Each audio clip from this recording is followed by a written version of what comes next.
digno de glória e louvores. Levantemos nossas mãos e adoramos ao Senhor, digno de glória e louvores.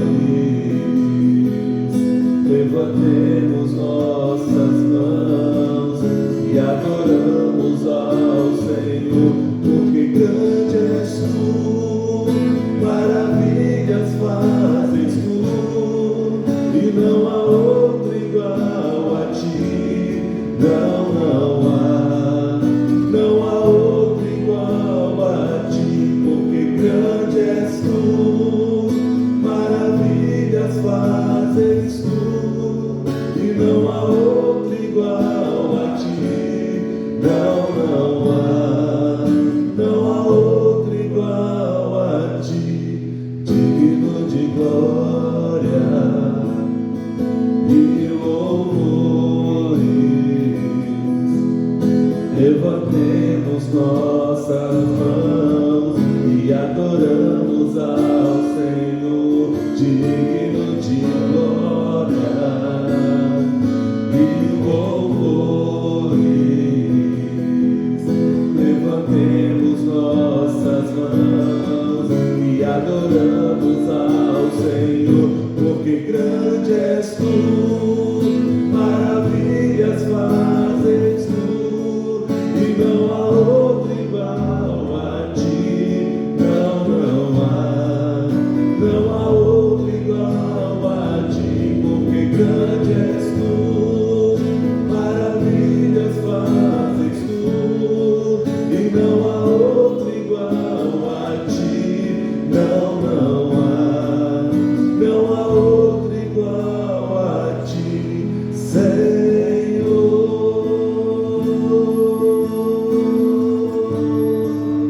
Bendito seja o teu santo nome, Deus. Adorado seja o Senhor por cada um de nós essa manhã, pela nossa vida. Nós queremos adorar ao teu nome, queremos te bendizer, queremos te glorificar, Senhor. Senhor, nós queremos orar a ti nesta manhã. Queremos entregar nosso dia, queremos entregar diante do teu altar tudo aquilo que iremos fazer durante esse dia. Queremos contar com tua proteção, com o teu livramento, com tua companhia ao nosso lado. Que o Senhor esteja presente, ó Deus, em cada palavra que será dita por nossos lábios. Que o Senhor esteja presente em cada decisão que nós iremos tomar. Senhor, nós contamos com os livramentos do Senhor para a nossa vida durante esse dia.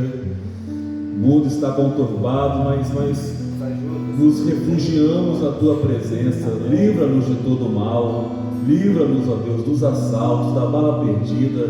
Livra-nos, ó Deus, dos acidentes. Guarda a nossa vida, pois nós a colocamos diante do teu altar. Nós consagramos todo o nosso ser a ti. Por isso pedimos, tenha misericórdia de nós, não só de nós, mas também de toda a nossa casa, de toda a nossa família. Que esse dia seja uma bênção para cada um deles, ó Deus. Para cada um deles. Toma nossos filhos em tuas mãos, nossos parentes de perto, de longe.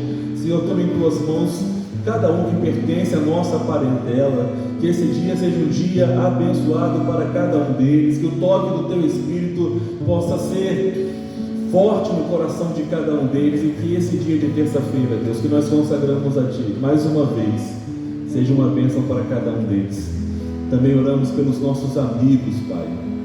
Toma em Tuas mãos cada um dos nossos amigos que precisam de Ti, que carecem da Tua graça, da Tua bondade, da Tua paciência.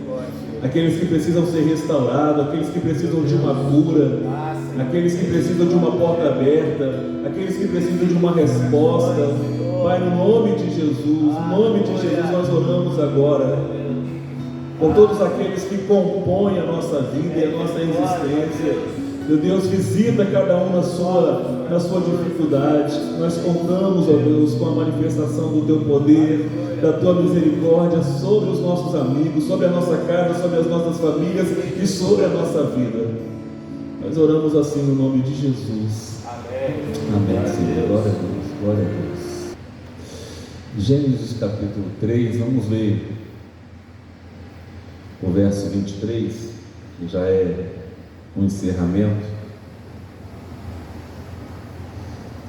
do capítulo 3 e é também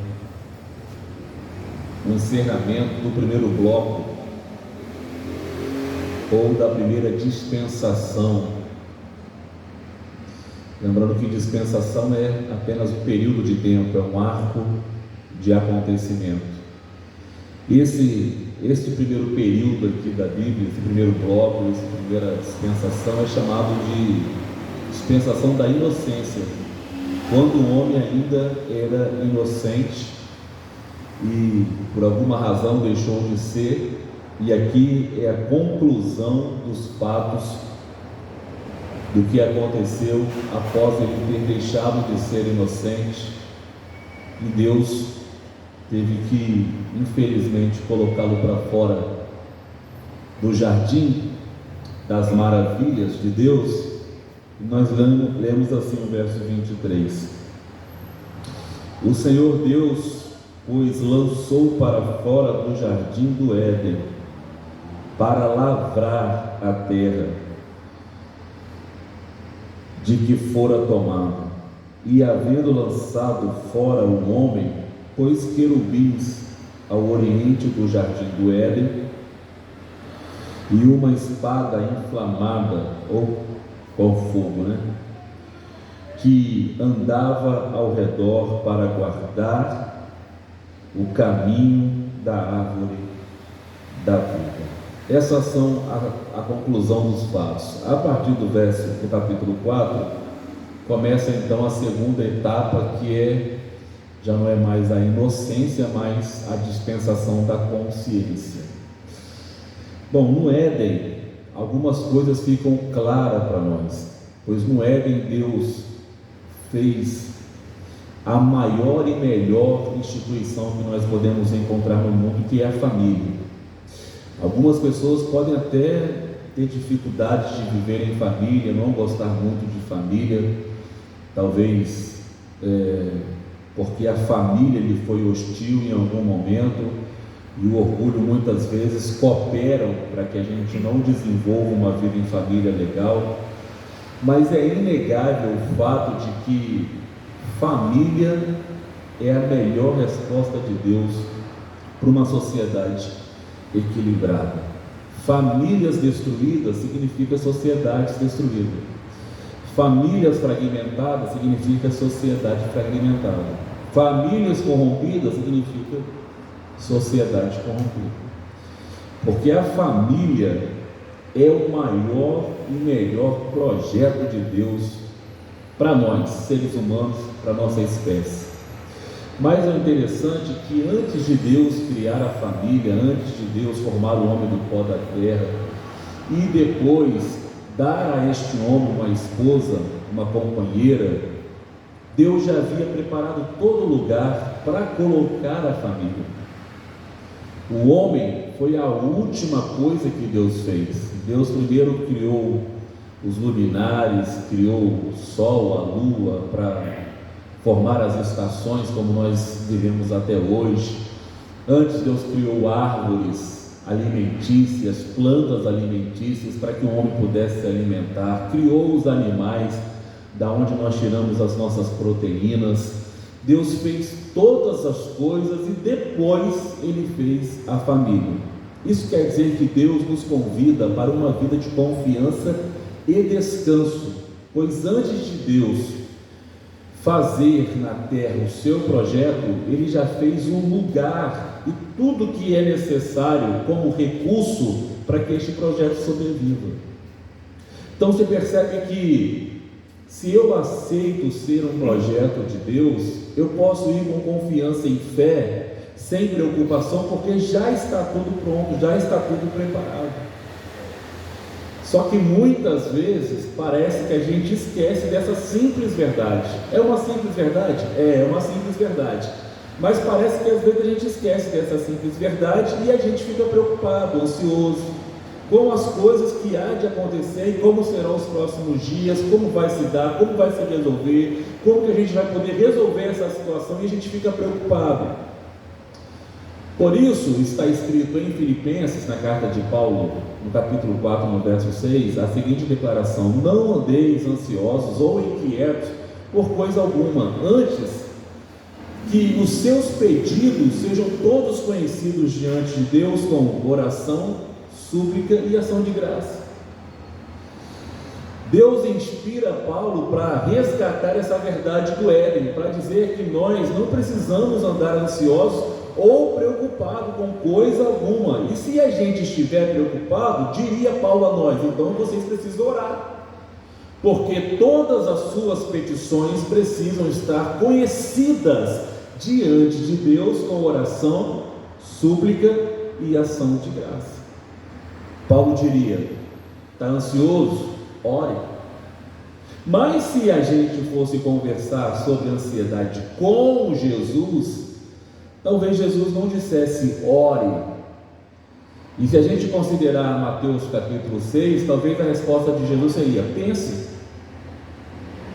Através de Paulo, Deus nos diz ore. Através de Jesus, Deus nos diz pense, porque ele diz assim, olha, a partir do versículo 25 do capítulo 6, ele diz: não andeis ansiosos por coisa alguma, considerai que os lírios nos campos não sabem costurar, não sabem nada sobre isso, e mesmo assim, Salomão, em toda a sua glória, nunca se vestiu como qualquer um desses lírios. Olhem para as aves do céu e vocês vão perceber que eles nunca trabalharam, não sabem trabalhar, não sabem plantar, não sabem colher, não entendem nada de agricultura. Todavia, o meu Pai que está no céu sustenta cada uma dessas aves.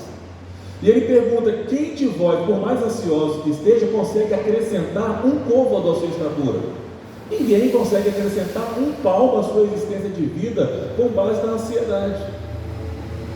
E ele diz assim: busquem primeiro o reino de Deus e a sua justiça, e todas essas coisas serão acrescentadas. Ou seja, todas essas coisas são acréscimos, porque na verdade a nossa mente tem que estar voltada para o reino de Deus e deixar que os acréscimos aconteçam voluntariamente, de acordo com a vontade de Deus. Então, por meio de Paulo, Deus diz: está ansioso? Ore, para resgatar a verdade do jardim, que é: vocês não precisam estar preocupados, mas já que está preocupado, ore. Por meio de Jesus, Deus nos diz: pense, pare e pense.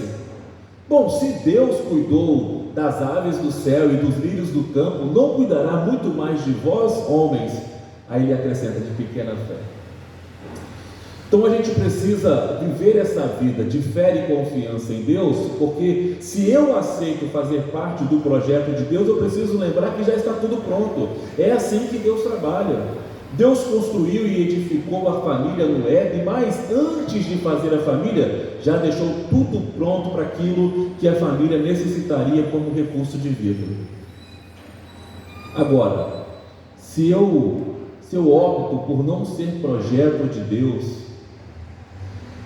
e mato meu irmão, como é o caso de Caim, se eu tenho a intenção no meu coração de não pertencer ao projeto de Deus, e faço como Caim, mato meu irmão, o que me espera é uma terra chamada Nod, porque a Bíblia diz em Gênesis 4 que depois que Caim matou Abel, ele foi para a terra de Nod, ele ficou ali na terra de Nod. Bom, Nod, na verdade, não é um nome próprio. Nod é uma qualificação de um lugar, quer dizer exílio. Nod quer dizer errante. Nod quer dizer não lugar. Você vai ficar por aí vagando. Você foi para o exílio, você foi para Nod, você foi para a terra dos exilados. Quando eu opto em não ser projeto de Deus, quando eu digo assim, eu não quero fazer parte disso que Deus está fazendo, e às vezes acabo matando o meu irmão, às vezes com pedra, às vezes com arma, às vezes com a língua, às vezes com desprezo. O que sobra para mim é terra de Nod, é ali. E engraçado que a Bíblia diz, no capítulo 4 de de Gênesis que a terra de Nod está ao oriente do Éden. E Gênesis capítulo 2 diz que Deus plantou o jardim, Gênesis 2:8, e plantou o Senhor Deus um jardim no Éden na banda do oriente. E aí algumas pessoas até acabam fazendo confusão, porque como a terra de Nod é ao oriente do Éden, pensa que está perto do paraíso ou do jardim de Deus, porque o jardim de Deus também é no oriente, mas não do Éden, e sim no Éden. Então pode estar perto, porque quando eu opto em não ser participante do projeto de Deus, eu fico por perto, vou ali, rodeio, mas eu não participo, eu não estou incluso. A terra de Nod é perto do jardim de Deus, é perto, é ao oriente do Éden.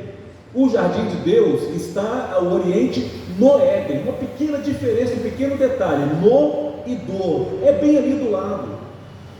Mas Deus nos convida para fazermos parte do seu projeto, e não apenas estar perto do projeto de Deus, não apenas ser simpatizante. Eu me simpatizo com esse movimento que Deus está fazendo, eu gosto desse movimento que eu estou fazendo, quando na verdade Deus está dizendo: eu quero que você participe deste movimento que eu estou fazendo. Porque estar na terra de Nod é estar ao lado do projeto de Deus, sem participar do projeto de Deus, é estar perto, mas sem estar no meio. É apertar sem abraçar, em outras palavras.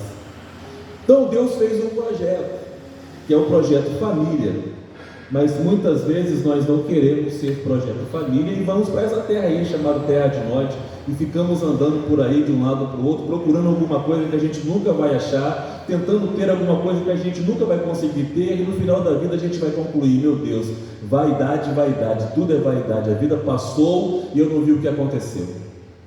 Por isso, o convite de Deus para nós essa manhã é que a gente aceite o convite de fazer parte do seu projeto, daquilo que Deus está fazendo.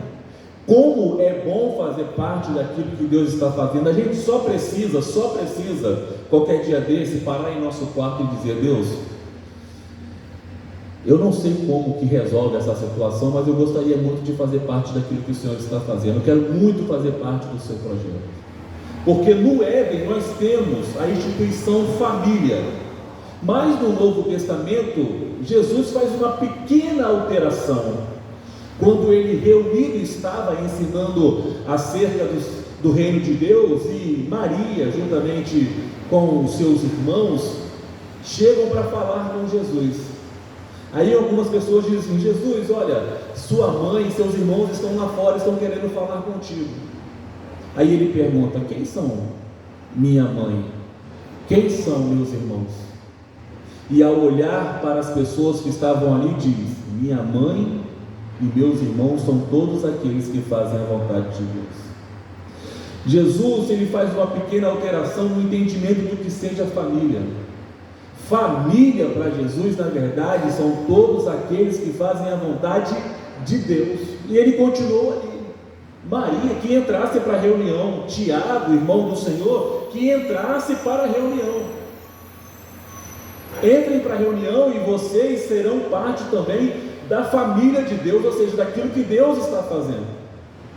Deus nos apresenta aqui, através de Jesus, um novo modelo de família, que é o quê? Que é a igreja, e que é única, que não tem várias, é apenas uma igreja.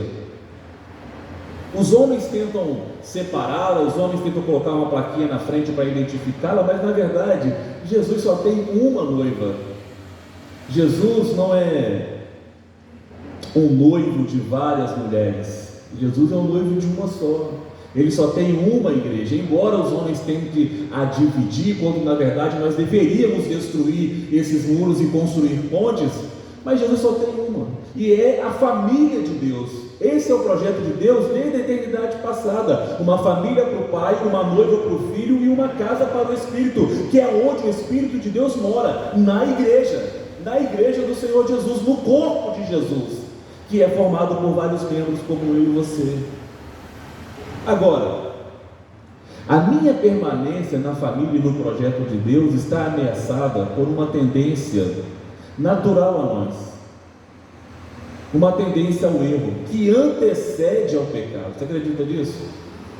Nós somos tendenciosos ao erro antes mesmo do pecado acontecer, porque Deus disse assim: olha, no jardim do Éden, de toda árvore você pode comer, come livremente. Manga pode, goiaba pode, abacate pode, tangerina pode, laranja pode, qualquer uma pode comer, menos aquela ali, ó. E apontou para a árvore do conhecimento do bem e do mal.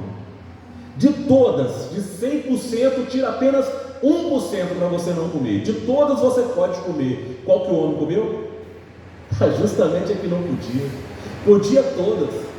Eu queria que Deus fizesse ao contrário. Olha, você só pode comer de uma árvore, de todas as outras você não vai poder comer. Aí sim seria muito mais difícil. Aí sim talvez a gente até daria razão a Adão e Eva.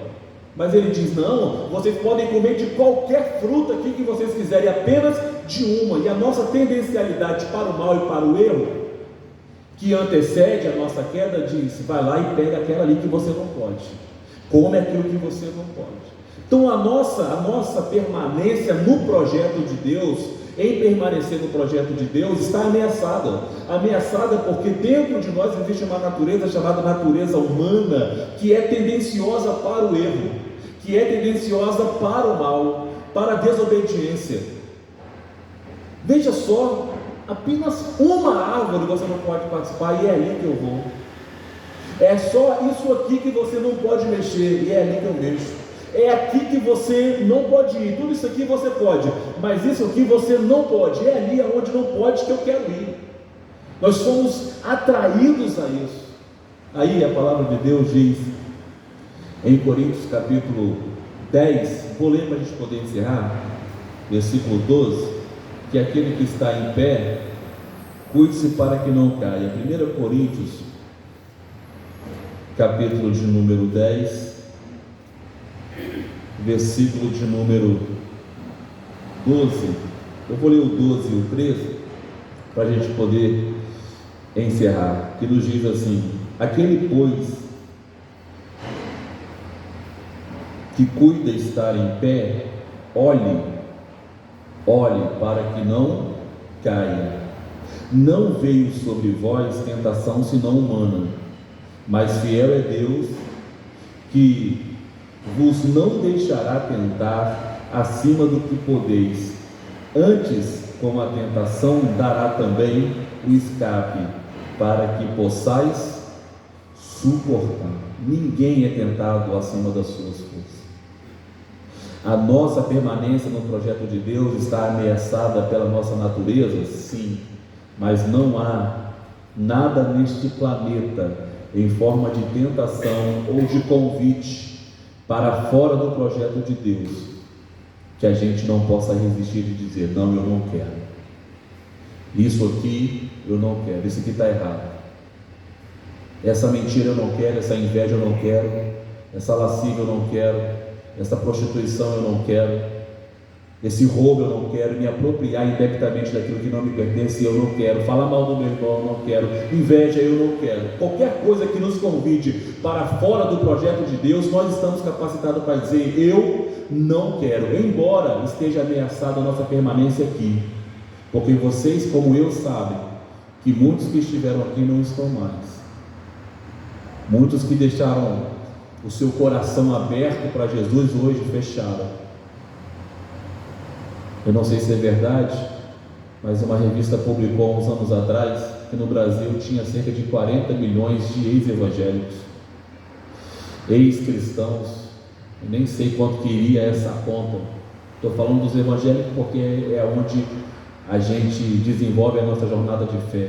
Mas nós temos ainda o catolicismo. Quantas pessoas que já foram católicos cristãos e deixaram de ser católicos cristãos para viver outra coisa? O número fica ainda maior. Quem está em pé, cuide-se para que não caia. Nossa permanência aqui pode estar ameaçada, mas não haverá tentação que a gente não possa olhar e dizer: eu não quero. Amém? Vamos estar em pé. Rivaldo, faça essa oração aqui por nós, por favor, no nome de Jesus.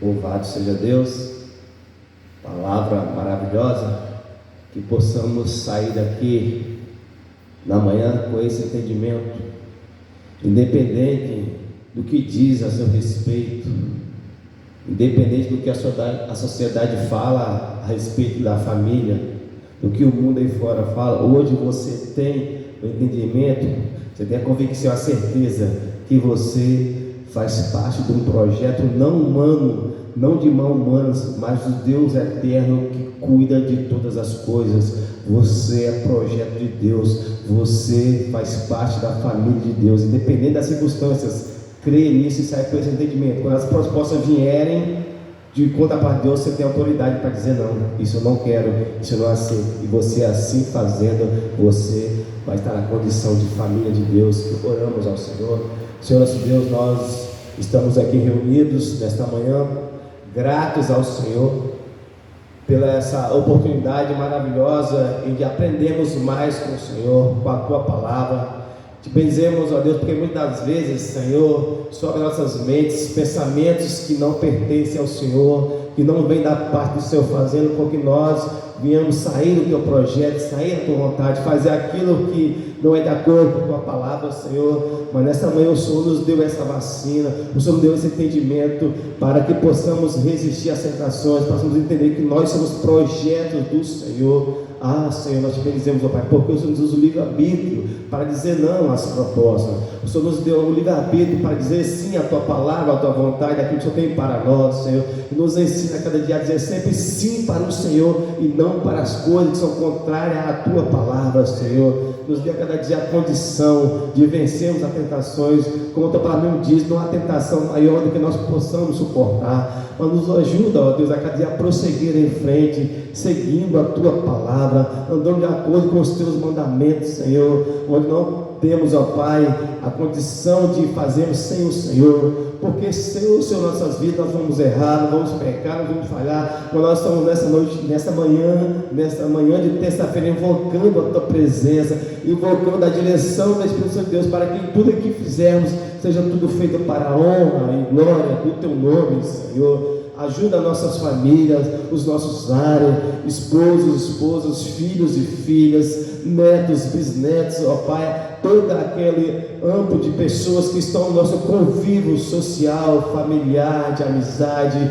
de, ó Pai, profissionalismo, ó Pai, que eles possam ver em nós verdadeiramente seu posicionamento de homens e de mulheres que temem ao Deus Todo-Poderoso, independente da placa, Senhor. Mas vamos crer no Senhor, crer na Tua palavra, crer que o Senhor está vivo, que o Senhor reina, que o Senhor há de voltar, ó Deus. Nos ajuda, Senhor, a não andar contigo somente um dia, uma semana, um mês, um ano, 10 anos, mas enquanto vivermos aqui nessa terra, que possamos viver de acordo com a Tua palavra, e quando nossa vida findar aqui na terra, Senhor, estamos para sempre com o Senhor na eternidade, ó Pai, porque esse é o maior projeto do Senhor. Foi para isso que o Senhor fez o homem lá no Éden. Não foi para morrer, não foi para viver para um período de tempo, mas foi para viver eternamente com o Senhor, relacionando com o Senhor. Nós oramos, ó Pai, em nome de Jesus, pedindo a Tua misericórdia, a Tua graça, o Teu favor, já te glorificando por esse dia, por essa terça-feira, em nome de Jesus, amém. Uma salva de palmas ao Senhor.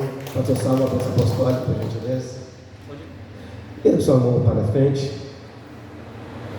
Que o grande amor de Deus, a graça salvadora do Filho, as doces e eternas consolações do Espírito Santo de Deus, repouse não só hoje, mas hoje e eternamente até a volta do Senhor Jesus, e todos digam amém. Nossa reunião está encerrada. A todos a paz do Senhor.